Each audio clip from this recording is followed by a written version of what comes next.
As of the 1st of April, early childhood development became the responsibility of basic education. This is a move from the Social Development Department. Authorities say this will ensure access to quality early learning and development opportunities for all children. To discuss this, I'm joined by Elijah Mhlanga, who is the spokesperson of Basic Education, and Tshepo Manji from the civic organization Equality Collective. And I'm going to start with you, Tshepo. Thank you very much for joining us this morning. Let's start with your thoughts on the move to migrate ECD to the Department of Basic Education. Thank you so much for having me, and thank you for allowing space for ECD. I think what is exciting right now is an opportunity for there to be movement in terms of the legislation that can govern early childhood development. Because as we have found, there's been quite a lack or space rather for there to be legislative or regulatory framework that underpins the sector as a whole. So what is quite exciting right now as the move is happening is this opportunity for the Department of Basic Education to spearhead the legislation that will govern the sector. Let's talk about some of the biggest issues that have been faced within early childhood development. Obviously, one of the big issues here is that many communities cannot be reached, and so a lot of the children in those communities lack the fundamental benefits of early childhood development. I think it's going to be the work of the Department of Basic Education to do their research. There has been a lot of oversight over the years, and right now, as the real reform for basic education, which is a broad-based movement of which Equality Collective forms a part of, we are calling for the Department of Basic Education to, in the first 1,000 days of the work, to mobilize and be able to reach those communities and do the research and get the data that is required so that they can start implementing what is necessary. Let's bring in Elijah Mhlanga now, who is a spokesperson of Basic Education. Elijah, many thanks for your time this morning. Do you feel confident that the Department of Basic Education has the right capacity and resources to deal with issues around ECD?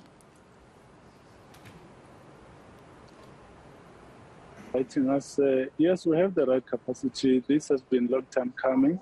It's not something that started yesterday. We had been working on it from 2019. So what is happening is that with the function shift, the function is moving with the people, which means the budget and the actual human beings who were responsible for the ECD function in the Department of Social Development. So they are bringing their experience, they're bringing their knowledge, and they are also bringing the systems that they were using there so that there's a smooth transition. So we believe that we are doing this at the right time. The shift has taken place as of yesterday, and we believe that we'll continue to work with all our stakeholders to achieve that which we need to achieve. Now, absolutely. Talk us through some of the immediate priorities here that you'll be looking at, Elijah. Well, first and foremost is to make sure that the colleagues who are moving from the Department of Social Development to Basic Education settle down, is both at national as well as provincial education departments, and that they are given their workstations, and that we continue to serve the ECD sector. There's a lot of work that needs to be done going forward, but the most important thing is to understand the number of centers that we have. We did a census last year. We have an idea, we have a sense of the number of people, but the key thing is now registering unregistered ECD centers, because there's still a lot of them out there that are being operated from garages and other places, but we not registered. So we really need to urge them to immediately register so that they can enjoy the full benefits of the function shift, which is now moved to the Department of Basic Education.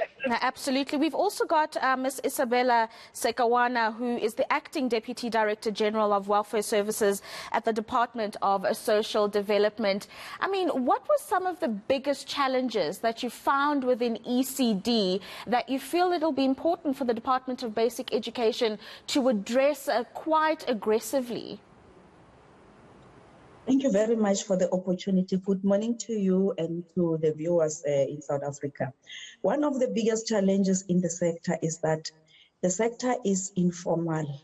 The majority of early childhood development are not registered, and they are providing services, and they're providing a very critical services, especially to areas where there's a need to do so, mostly in rural areas. Now, as a point of departure from the Department of Social Development, we embarked on a Bangasale project which sought to identify each and every ECD wherever they are. And based on that, Department of Basic Education have continued, to do their census so that they can be able to identify all ECDs. So the most important thing is to be able to get data in terms of where these ECDs are so that they can be able to ensure that they provide support in terms of registration, because we have come up with the registration framework that begins to categorize registration according to the levels of ECD. Like, for example, we've got the bronze, we've got the silver, and we've got the gold. So that will assist, the Department of Basic Education to move forward. Secondly is the issue of, the issue of registration in terms of how are they going to maneuver in terms of ensuring that all those ECDs that are not registered, they receive support. For example, you find that, majority of ECD infrastructure is not in good condition. And some of the ECDs do not have, the capacity in terms of resources to ensure that they meet the minimum norms and standards. And therefore, as the Department of Social Development, we've got a conditional grant. In that conditional grant, we've been able, to have a package that talks to the support. So basic education will have, to take it from there to say, what is it that they can be able to provide to these ECDs for them to be able to be supported? Isabella, are you confident that in your time handling this particular sector that you were able to reach marginalized communities who don't necessarily have access or easy access to ECD centers, as an example?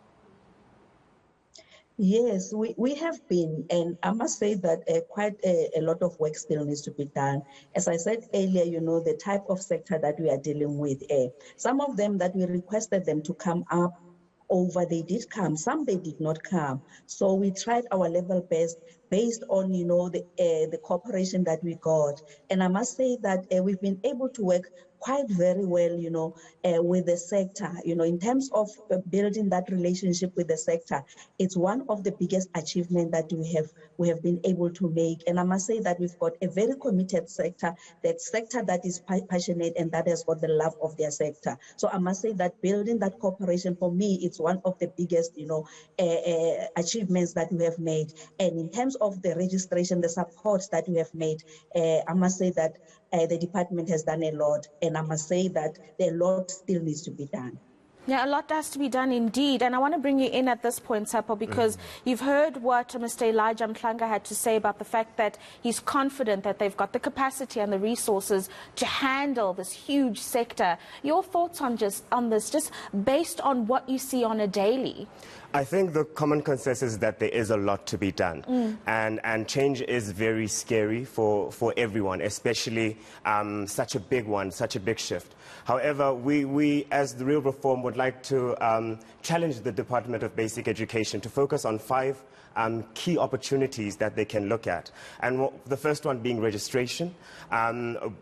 Designing a one-step registration process. Because right now what I'm facing or engaging with a lot of my work with ECD forums is that there's so many hurdles that ECD practitioners have to jump over to get registered. So a one-step registration process, and also recognizing that there are different types of ECD providers. We get home-based, we get play schools, we get toy libraries, and all of those need different types of registration to be recognized.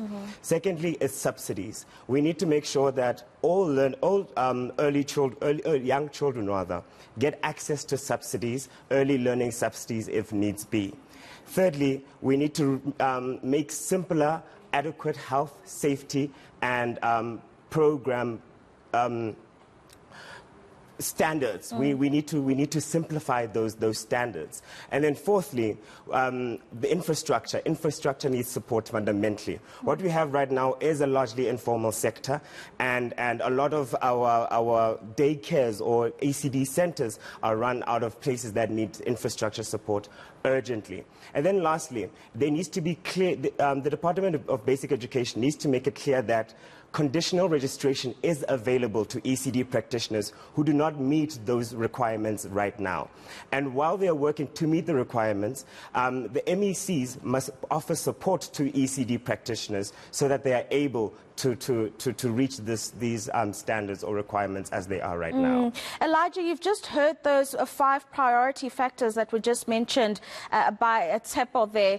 I mean, the 2 big ones that are striking for me, Elijah, and I want you to engage us on this, is the issue around registration, which Isabella spoke about, and then also issues around infrastructure and adequate health.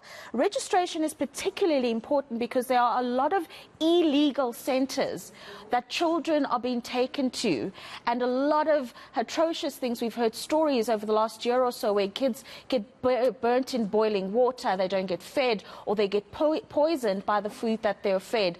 So registration and making sure that these centres are legally able to operate is quite important. But then the issue of infrastructure and, of course, the adequate health also comes into play here. I mean, your thoughts here? Yeah, those are good questions. If you listen to the minister yesterday at the function shift handover event, she did say that this particular job is not for one department. You need a whole range of other stakeholders, other departments, other agencies of state as well to come on board. For example, you mentioned the issue of health. There were different work streams that worked to prepare the sector, the basic education sector, in terms of focusing in these areas that I've mentioned in there. All these are issues that we'll be working on going forward. There was a work stream on infrastructure. There was one on finance, and the registration was a key issue as well. So all these things are being looked into. But the most important thing is registration. I remember a few years ago, the Department of Social Development ran a campaign to encourage all the ECD centers to register, because without registration, then we won't know about you. If we don't know about you, then we won't enjoy the services that you should be enjoying from the government. So it's important that we go out, we encourage people to register, because what we are doing now is really to streamline basic education from the bottom, and we need to have a full understanding of what is taking place, but we depend on those program owners to register so that we know about them, we engage with them. We've been all over the country engaging stakeholders far and wide. We will continue to do that, but the most important thing is that they need to come forward so that we can know who they are and where they're operating and where their challenges are. The issue of infrastructure is one key one which has been raised in almost every meeting where we have been engaging our stakeholders. Let's also remember that all these ECD programs, well, the majority of them are owned by individuals, NGOs, and communities themselves. There are a few that are owned by school or that are located in schools, but the majority of them are owned by individuals, and they're operated in street corners and informal settlements and all this place. But the most important thing is that they need to come forward so we know about them. So we are going to be going out to encourage people to register, because policy making can only happen and when we know the size of the sector, with everyone having come forward. Planning and financing, all of those support services that we need to provide can only be possible if we have everyone in the database and we know where they are and we can touch base with them. So there's still a lot of work that needs to be done. The Department of Social Development will remain a partner of the department. There are certain functions that will remain with the Department of Social Development, and they will continue to support the work that we do. The Department of Health as well needs to come on board, and it's already there to provide all sorts of services that they need to provide. So the Department of Basic Education is not on its own on this one. It will enjoy the support of the government as a whole. That's why even yesterday at the event, the Minister of Finance, COCTA, Health, and of course Social Development and Basic Education, 5 ministers were interested parties in that event, which means government as a whole recognizes that this particular function is not one to be left to one department. It needs a collaborative effort. Yes, Isabella, a very important thing that Elijah has brought up here is this notion of collaboration, and that you're not completely absolved of your responsibility as a department for early childhood development. But an important thing here that we're going to have to make sure is implemented is monitoring and evaluation. what happens within these centres in where children are treated in the right way is going to be extremely important. Very true. The issue of ECD is everybody's business. It starts from parents, communities, families, and other your NPO organization, because majority of ECDs are provided by NPOs. But at the same time, the other government departments, and it's true that as the Department of Social Development, we've got a role to play, which is greatly on, educating parents, in terms of what is it that they are expected to do. But we are also dealing with issues of because when we talk early childhood development, it's not about early learning only. It's a comprehensive service that is being provided, which include, ensuring that, the children's socio-economic standards at home are well. For example, we're providing even grants. We're still the custodian of the Children's Act, the issues of child protection. However, the social workers that have been transferred to DBE are well equipped to ensure that, they provide, they look at issues of child protection in early childhood development. But as Department of Social Development, because we need to be part of the collaborative effort, we'll still be able, to provide, services that are mandated, in terms of our legislation. Thank you, Isabella. Thank you for that. And Tep, I want to bring you back in at this point. You've heard about the collaborations that Elijah spoke about. What about law enforcement? In that the protection of these children is absolutely crucial, particularly if something goes wrong and if monitoring and evaluation is not adequately happening within these ECD centres. Yeah, I think that's a very important question, and it brings us to when we talk about the Children's Act. That is where a lot of the work needs to be done. And a Children's Act, a Children's Amendment Bill was released. However, it was found that the ECD provisions within that bill were inadequate. And Real Reform, together with other organizations, put together submissions, and Portfolio Committee was able to reject that Children's Amendment Bill. And also one of the bases being that early childhood development provisions were inadequate in it. So right now what is very important is for us as a community within early childhood development and the Department of Basic Education to push for that second Children Amendments Bill and to include in there protections for children within the ECD sector. No, absolutely. Elijah, we have run out of time, but your thoughts on what Tepo has just said in terms of that amendment bill and the protection of children within those centres? Well, it's correct. It's a work in progress. We'll be working together with our stakeholders towards 2030. There's still a lot of work that needs to be done.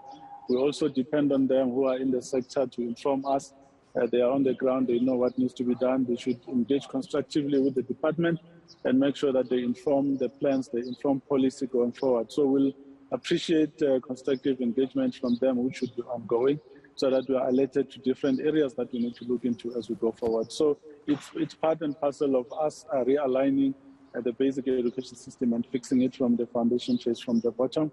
And it won't happen overnight. It will need a long-term view, but with all stakeholders working together to make sure that we achieve our objectives. No, absolutely. Thank you very much for your time this morning. I've been speaking there to Elijah Mhlanga, who's a spokesperson for basic education, Tepo Manji from the civic organisation Equality Collective, and speaking to us about the migration of early childhood development from social development to basic education. Of course, we also had Isabella Sekawano, who's the Acting Deputy Director General for Welfare Services at the Department of Social Development, highlighting there that their responsibilities as a department has not yet been absolved. They are still going to be very much involved. And of course, you heard that there are other stakeholders that are going to be participating in ensuring that ECD as a whole sector is well managed throughout the country.